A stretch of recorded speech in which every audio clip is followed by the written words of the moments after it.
Hey, so we're just recapping on some of the fundamentals from the Breathe and Move workshop. One of the main things we talked about was the idea of breathing in and out through your nose, and the idea of always thinking nose, slow, and low. So in and out through your nose, breathing slow when you can, and low as in coming from the diaphragm. We introduced a self-assessment score called the BOLT score. It stands for Body Oxygen Level Test, and it's a relative measurement that you can keep track of. You measure this by taking a normal breath in through your nose, a normal breath out, pinch and hold your nose at the end of the exhale, and count the time until you feel the first definitive urge to breathe.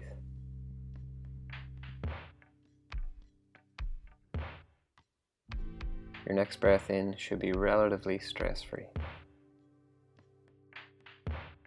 We introduced the idea of using nasal breathing in your warm-up, and I definitely encourage using it throughout your workout where you can. Starting with a light walk, ramping it up,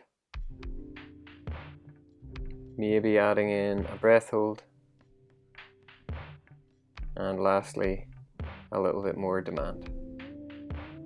Always working at the end to bring the breath under control, even if it feels a little challenging. Any longer, lighter work, especially in and around zone 2, is the perfect place to focus on your breath. There can be big benefits here for the biomechanics and the biochemistry of your breathing. I'm still focusing on that diaphragmatic breath, so a low breath. Standing still, you can use a band around your low 2 ribs, or even bring your 2 hands to your low 2 ribs for a little bit of tactile feedback.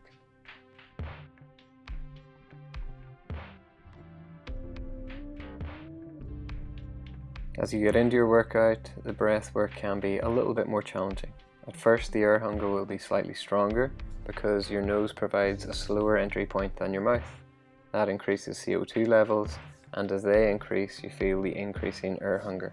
That's the sensation that you need to take a bigger breath or start to breathe in and out through your mouth. However, if you do continue to do your physical exercise with your mouth closed, the air hunger will slowly diminish. Normally that takes about 5 to 6 weeks. At that point, your ventilation, or the amount of air that you physically need during exercise, is reduced. Some people like to add a little to this one using paper tape lightly across the mouth, just for that little extra encouragement to stick with that nasal breath.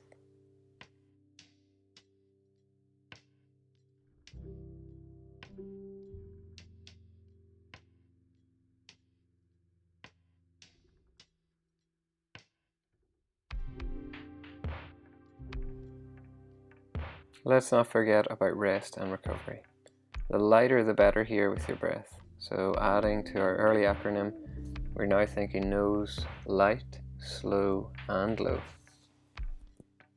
As we start to extend the breath, especially focusing on the speed of the exhalation, this determines the body's relaxation response.